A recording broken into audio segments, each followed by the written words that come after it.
Many people in the United States and Latin America have grown up celebrating the anniversary of Christopher Columbus's voyage. But was he an intrepid explorer who brought two worlds together? Or a ruthless exploiter who brought colonialism and slavery? And did he even discover America at all? It's time to put Columbus on the stand in History versus Christopher Columbus. Order in the court. Wait, am I even supposed to be at work today? Yes, Your Honor. From 1792, Columbus Day was celebrated in many parts of the United States on October 12th, the actual anniversary date. But although it was declared an official holiday in 1934, individual states aren't required to observe it. Only 23 states close public services, and more states are moving away from it completely. What a pity. In the 70s, we even moved it to the second Monday in October so people could get a nice 3-day weekend. But I guess you folks just hate celebrations. What are we celebrating again?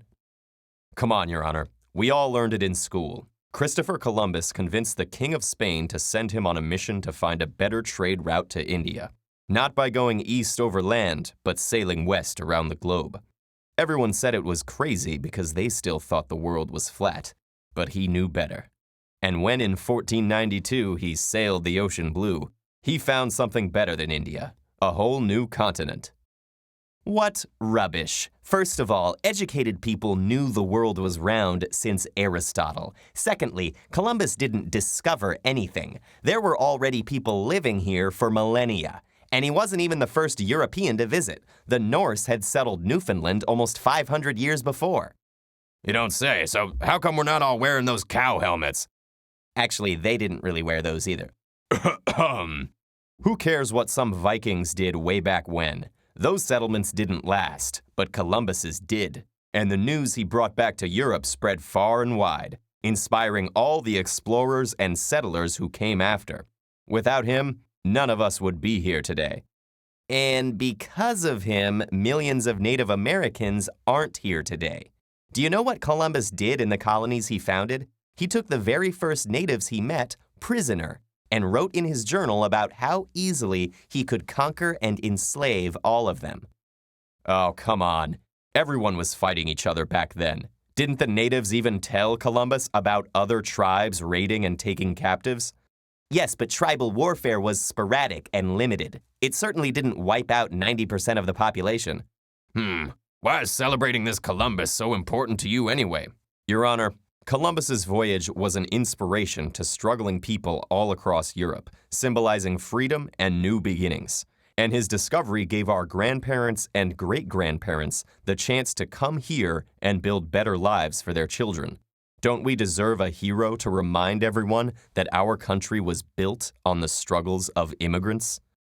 And what about the struggles of Native Americans who were nearly wiped out and forced into reservations, and whose descendants still suffer from poverty and discrimination? How can you make a hero out of a man who caused so much suffering? That's history. You can't judge a guy in the 15th century by modern standards. People back then even thought spreading Christianity and civilization across the world was a moral duty.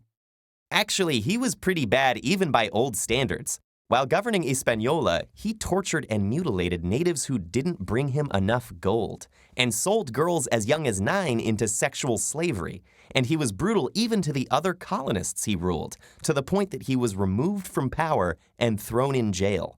When the missionary Bartolomé de las Casas visited the island, he wrote, from 1494 to 1508, over 3 million people had perished from war, slavery, and the mines. Who in future generations will believe this? Well, I'm not sure I believe those numbers. Say, aren't there other ways the holiday is celebrated? In some Latin American countries, they celebrate the same date under different names, such as Dia de la Raza. In these places, it's more a celebration of the native and mixed cultures that survived through the colonial period. Some places in the U.S. have also renamed the holiday as Native American Day or Indigenous Peoples Day, and changed the celebrations accordingly. So why not just change the name if it's such a problem? Because it's tradition. Ordinary people need their heroes and their founding myths. Can't we just keep celebrating the way we've been doing for a century without having to delve into all this serious research? It's not like anyone is actually celebrating genocide. Traditions change, and the way we choose to keep them alive says a lot about our values. Well, it looks like giving tired judges a day off isn't one of those values anyway. Traditions and holidays are important to all cultures, but a hero in one era may become a villain in the next as our historical knowledge expands and our values evolve. And deciding what these traditions should mean today is a major part of putting history on trial.